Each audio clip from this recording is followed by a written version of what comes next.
ಗಾಯತ್ರಿ ದೇವಿ ನಿರ್ಮಲ ಕೊಟ್ಟಂತ ಹಾಲನ್ನು ಕೊಡ್ತಾರೆ. ಹಾಗಿದ್ರೆ ಗಾಯತ್ರಿ ದೇವಿ ಪರಿಸ್ಥಿತಿ ಏನಾಯಿತು, ಜಿ.ಪಿ ಕಥೆ ಏನಾಯಿತು, ಎಲ್ಲವನ್ನ ಕೂಡ ತಿಳ್ಕೋಬೇಕು ಅಂದರೆ ಈ ಒಂದು ವಿಡಿಯೋವನ್ನು ಪೂರ್ತಿಯಾಗಿ ನೋಡುವೆ.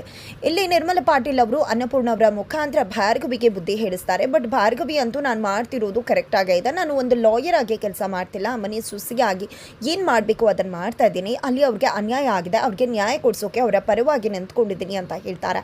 ಜೊತೆಗೆ ಮನಸ್ಸಲ್ಲಿ ನನ್ನ ಅಮ್ಮನ ತಾಳಿ ಕಿತ್ತು ಹೋಗೋದಕ್ಕೆ ಕಾರಣ ಯಾರು ಅನ್ನೋದನ್ನು ಪತ್ತೆ ಹಚ್ಚೋದಕ್ಕೆ, ನನ್ನ ತಂದೆ ಸಾವಿಗೆ ಕಾರಣ ಯಾರು ಅನ್ನೋದನ್ನು ತಿಳಿಯೋದಕ್ಕೆ ಇರ್ತಕ್ಕಂಥ ಕೊಂಡಿನೇ ಗಾಯತ್ರಿ ದೇವಿ. ಗಂಗಾ, ಶಕ್ತಿ ಪ್ರಸಾದ್, ಜಿ.ಪಿ ಪಾಟೀಲ್ ಎಲ್ಲರ ನಡುವೆ ಇರ್ತಕ್ಕಂಥ ಕೊಂಡಿ ಗಾಯತ್ರಿ ದೇವಿ. ಅವರು ನನ್ನ ಜೊತೆಯಲ್ಲಿ ಇದ್ರೆ ಮಾತ್ರ ಸತ್ಯವನ್ನು ತಿಳ್ಕೊಳ್ಳೋದಕ್ಕೆ ಸಾಧ್ಯ ಅಂತ ಹೇಳಿ ಭಾರ್ಗವಿ ಅನ್ಕೋತಾರೆ.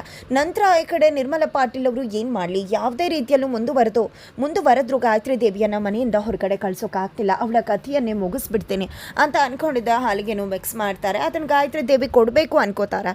ಅಷ್ಟರಲ್ಲಿ ಅಲ್ಲಿಗೆ ಬೃಂದಾ ಬರ್ತಾಳೆ. ಬೃಂದಾ ಬಂದಿದ್ದೆ ಅತ್ತೆ ಡಿವೋರ್ಸ್ ಕೊಟ್ಟರೆ ಎಲ್ಲ ಪ್ರಾಬ್ಲಮ್ ಕೂಡ ಸಾರ್ಟ್ ಔಟ್ ಆಗುತ್ತೆ, ಗಾಯತ್ರಿ ದೇವಿ ಕೂಡ ಮನೆಯಿಂದ ಹೋಗ್ತಾರೆ ಅಂದಾಗ ನಾನು ಡಿವೋರ್ಸ್ ಕೊಡಬೇಕಾ ಅಂತ ನಿರ್ಮಲ ಕೇಳ್ತಾರೆ. ನೀವಲ್ಲ ಆತ, ಅರ್ಜುನ್ ಮತ್ತು ಭಾರ್ಗವಿ ನಡುವೆ ತುಂಬ ಗಲಾಟೆ ಆಗ್ತದೆ, ಅವರಿಬ್ಬರು ಡಿವೋರ್ಸ್ ಆದರೆ ಭಾರ್ಗವಿಗೆ ಯಾವುದೇ ರೈಟ್ಸ್ ಇರಲ್ಲ, ಅವಳು ಹೇಗೆ ಗಾಯತ್ರಿ ದೇವಿ ಅತ್ತೆ ಪರ ನಿಂತ್ಕೋತಾಳೆ, ಆಗ ಖಂಡಿತವಾಗ್ಲೂ ಇದು ಪ್ರಾಬ್ಲಮ್ ಸಾರ್ಟ್ ಔಟ್ ಆಗುತ್ತೆ ಅಂತ ಬೃಂದಾ ಹೇಳಿದಾಗ ಇದನ್ನು ಜಿ.ಪಿಗೆ ಹೋಗಿ ಹೇಳ್ತೀನಿ ಅಂತ ಜಿ.ಪಿಗೆ ಹೋಗಿ ಹೇಳ್ತಾರೆ. ಅದನ್ನು ಗಾಯತ್ರಿ ದೇವಿ ಕೇಳಿಸ್ಕೋತಾರೆ. ನನ್ನಿಂದ ಭಾರ್ಗವಿ ಬದುಕು ಹಾಳಾಗಬಾರ್ದು, ದೇವಸ್ಥಾನದಲ್ಲೇ ಕಾಲ ಕಳೆದ್ಬಿಡೋಣ ಬದುಕಷ್ಟು ದಿನ ಅಂದ್ಕೊಂಡಿದ್ದೆ, ಮನೆಯಿಂದ ಕೆ ಸಿದ್ಧವಾಗ್ತಾರೆ. ಇತ್ತ ಕಡೆ ಬೃಂದಾ ಅಲ್ಲಿರ್ತಕ್ಕಂಥ ಹಾಲನ್ನು ನೋಡಿದೆ, ತಾನು ಕುಡಿಯೋಣ ಅನ್ಕೋತಾಳೆ. ಹೆಂಚ್ಲಾಗಿದೆ, ನಾನೇ ಕುಡಿಲಿ ಅನ್ಕೊಂಡಿದ್ದೆ, ಗಾಯತ್ರಿ ದೇವಿಗೆ ಕೊಡೋಕೆ ಅಂತ ಬರ್ತಾರೆ. ತಗೊಳ್ಳಿ ಅತ್ತೆ ಕುಡೀರಿ, ಶಕ್ತಿ ಬರುತ್ತೆ ಅಂದಾಗ ಇಲ್ಲಮ್ಮ ಹೊರಗಡೆ ಹೋಗ್ತಿದ್ದೀನಿ ಬೇಡ ಅಂತಾರೆ. ಇಲ್ಲ ಅತ್ತೆ ಕುಡ್ಕೊಂಡೇ ಹೋಗಿ ಅಂತ ಹೇಳಿ ಕುಡಿದು ಕಳಿಸ್ತಾರೆ. ನಂತರ ಈ ಕಡೆ ಭಾರ್ಗವಿ 20 ಜನಗಳನ್ನು ಕಾಪಾಡಬೇಕು, ಗಂಗಾ ಕಥೆಯನ್ನು ಮುಗಿಸ್ಬೇಕು ಅಂತ ಹೇಳಿ ಸ್ಕೆಚ್ ಹಾಕ್ತಿದ್ದಾರೆ. ಅದರ ನಡುವೆ ಗಾಯತ್ರಿ ದೇವಿ ನಡ್ಕೊಂಡು ಬರಬೇಕಾದ್ರೆ ಹಾಗೆ ದಾರಿಯಲ್ಲಿ ಕುಸಿದು ಬಿದ್ದು ಹೋಗ್ತಾರೆ. ಜನಗಳು ಎಲ್ಲರೂ ಕೂಡ ಎಚ್ಚರ ಮಾಡೋಕೆ ನೋಡ್ತಾರೆ, ಬಟ್ ಎಚ್ಚರ ಆಗೋದಿಲ್ಲ. ಅಷ್ಟರಲ್ಲಿ ಒಂದು ಆ್ಯಂಬುಲೆನ್ಸ್ ಕೂಡ ಹೋಗ್ತಾ ಇರತ್ತೆ.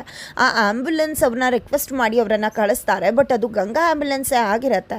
ಈಕೆಯನ್ನು ಎಲ್ಲಿರಿಸೋದು, ಅಲ್ಲೇ ಜಾಗದಲ್ಲಿ ಇಳಿಸ್ಬಿಡೋಣ ಈಕೆಯನ್ನು ಕೂಡ ಅಂದ್ಕೊಂಡಿದ್ದ ಡ್ರೈವರ್ ಯಾವ ಜಾಗಕ್ಕೆ ಹೋಗ್ತಿದ್ದಾರೋ ಅದೇ ಜಾಗದಲ್ಲಿ ಗಾಯತ್ರಿ ದೇವಿಯನ್ನು ಕೂಡ ಇಳಿಸ್ಬಿಡ್ತಾರೆ.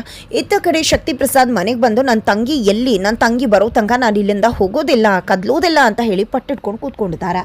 ಚರಣ್ ಕೂಡ ನನ್ನ ತಾಯಿಗೆ ನೀವೇನೋ ಮಾಡಿರ್ಬೋದು ಅಂತ ಜಿ.ಪಿ ಮೇಲೆ ಬ್ಲೇಮ್ ಮಾಡ್ತಿದ್ದಾರೆ. ಅತ್ತ ಕಡೆ ಜನಗಳನ್ನ ಕಾಪಾಡಬೇಕು ಅಂತ ಹೇಳಿ ಗಾಯತ್ರಿ ದೇವಿ ಯಾವ ಒಂದು ಪಾಳು ಬಂಗಲೆಯಲ್ಲಿ ಇದ್ದಾರೋ ಅದೇ ಒಂದು ಬಂಗ್ಲೆಗೆ ಭಾರ್ಗವಿ ಕಾಳಿಯ ಅವತಾರವನ್ನು ತಾಳಿ ಹೋಗಿದ್ದಾಳೆ. ಹಾಗಿದ್ರೆ ಅಲ್ಲಿ ಗಾಯತ್ರಿ ದೇವಿ ಕತೆ ಸೀರಿಯಸ್ ಆಗಿದೆಯಾ ಅಥವಾ ಆಕೆನೇ ಗಂಗಾ ಅನ್ನೋ ವಿಷಯ ಅಲ್ಲಿ ಹೋಗಿದ್ದ ಭಾರ್ಗವಿಗೆ ಗೊತ್ತಾಗುತ್ತೆ? ಏನಾಗುತ್ತೆ ಮುಂದಿನ ವಿಡಿಯೋ ನೋಡಿ.